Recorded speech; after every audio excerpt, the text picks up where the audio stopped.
Dallas Cowboys gonna make history. I guess there's only one thing left to do. Speaking of making history, LeBron James has done that, but he is very frustrated right now after the Cavs' second straight loss on the road, losing to the Bucks in OT Saturday and to the Pistons last night. Shout out to Andre Drummond, by the way, from where?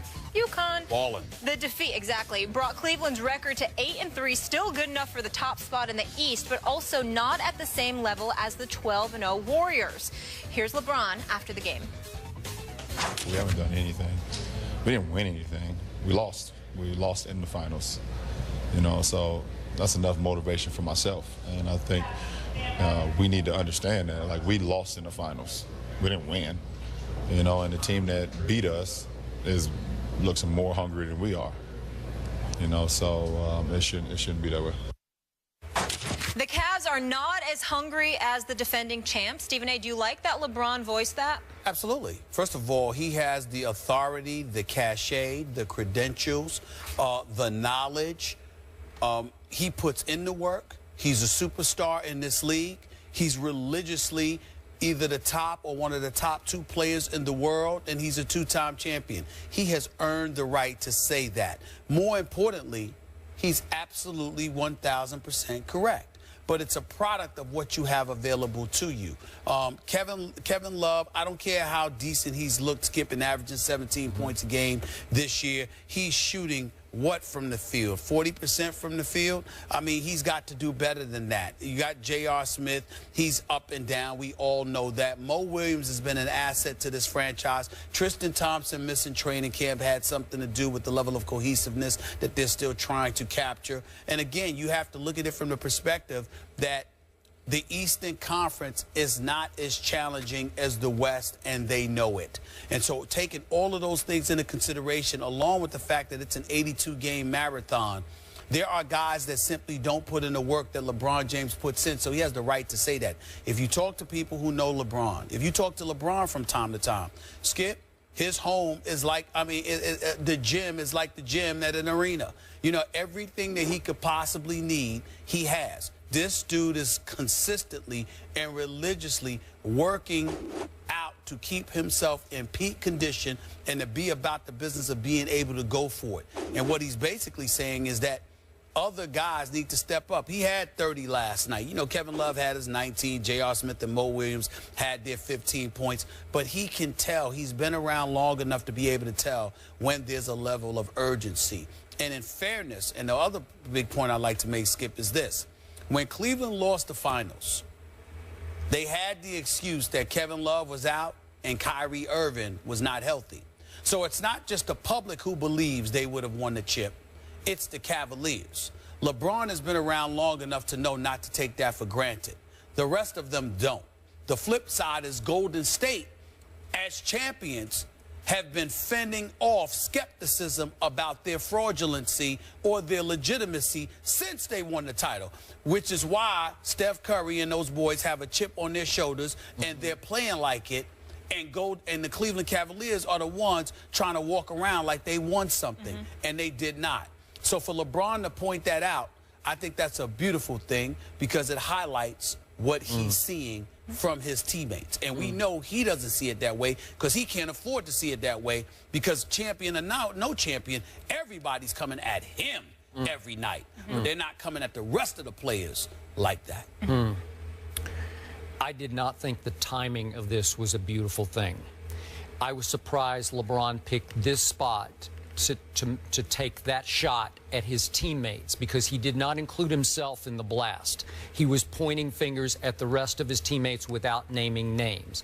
I assume Kevin Love was maybe at the top of the list. I'm going to say this again. Kevin Love is not capable of living up to what LeBron expects of him. He is what he is. They overpaid him. I told you, I've been on record. I'm not being a hypocrite about this. He is what he is not in the end. He's not that guy. He's not a fourth quarter guy. And if you're going to lean on him, not a $100 million guy. He's not a guy. Come on. So you can't expect that from him. Now, to be fair, there's no Kyrie right now, and there's no Shumpert. And those are two huge key pieces to this puzzle, starting right? backcourt. Okay, it is. So let's keep it in some perspective. But I was surprised LeBron picked this spot because LeBron wasn't great in the fourth quarter last night. I told you the last game we talked about, he was great in the fourth quarter.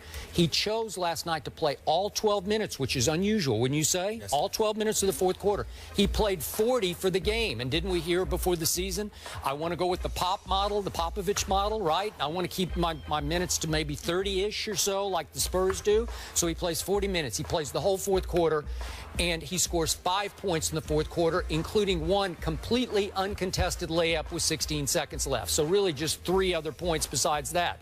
He missed another key free throw. He's shooting 62% from the free throw line. That's pathetic. I got to tell you, so you got to point a finger at yourself so far. I know it's early, but 62% from the free throw line. And for that matter, he's not a three-point shooter. We know that, but 31% from 3 is hurting his team. Bless you. Thank you. 33 free throws he's missed already this year.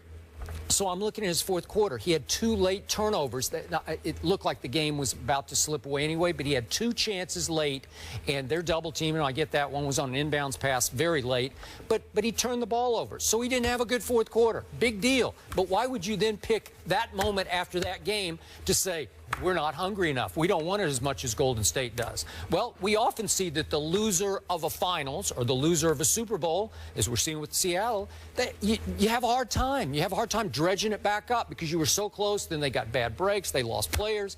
So I don't really get the motivational blast at this point because I'm not sure it's fair right now to the remaining teammates. Well, that depends on how you look at it. You might have a point if you're just looking at it on its face.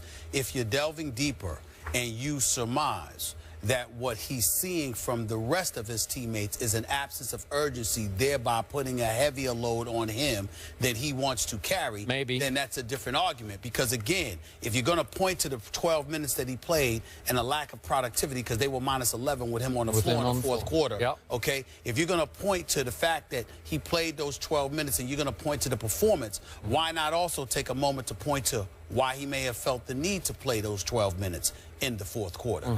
Could it have been because he's looking at his troops and he's not seeing them address the challenge with the level of urgency that it deserves? Now, we know that Stan Van Gundy is coaching these Pistons. He's also the president of basketball operations. They elected to lose out on Greg Monroe, let him go to Milwaukee.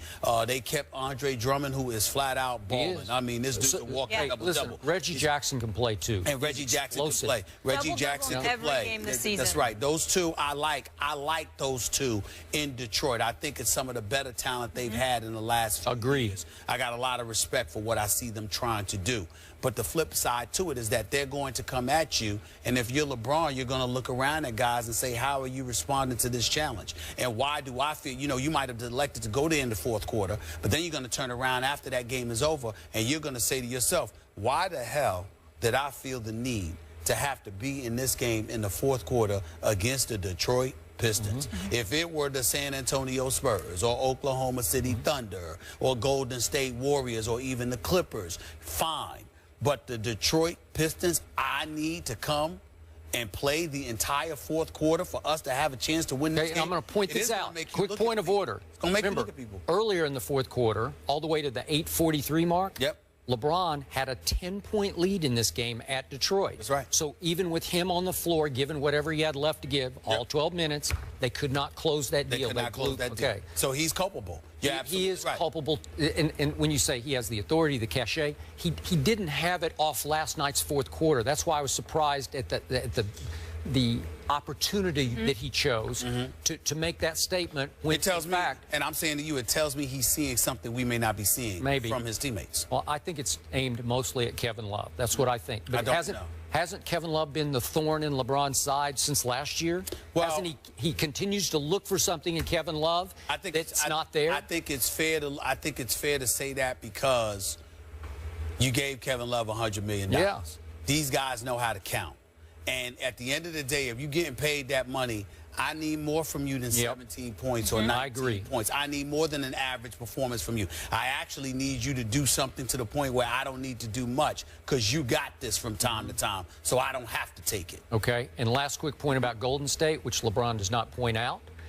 Golden State got a great break during this offseason. They had a media-made chip placed on their shoulder because nobody gave them much respect. It was lucky that they got through, and I was right there with them. I think there was a lot of luck involved in their championship run last year.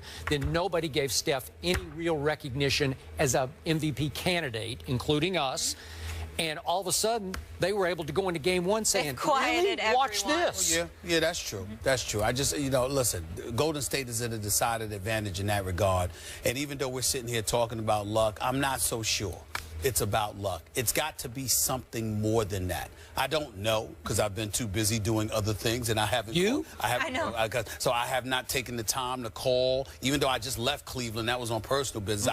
I haven't been to the Cleveland Cavaliers in more than a week or so. Digging my nose into what's going on. But I don't think it's just about love. I think even with Kyrie not there, I think some stuff is weighing on LeBron. I think that he's seeing that the organization, he might be thinking the organization could do things a little bit differently. That Kyrie, he's worried about Kyrie. He's looking at a guy like JR, questioning your level of discipline. I would agree. All of that stuff is going on. It could be anything right now. I simply don't know. But I don't think it's just love. Speaking of the NBA, we have breaking news. Yahoo Sports is reporting that the Rockets have fired Kevin McHale. Wow. We will react to that. The news out of Houston later in the show. I just said it to Skip yesterday. You did. Yeah. You're certainly up on everything. Yes. The Packers haven't been the same this season without Jordy Nelson, and Chris Carter will explain why after the break. And it is hump day, and we're here to help you get through it with plenty of hot topics from Stephen A. and Skip that will hit our desk. Don't miss a beat by checking out our complete rundown, which you can find on IG right now. Back in a few.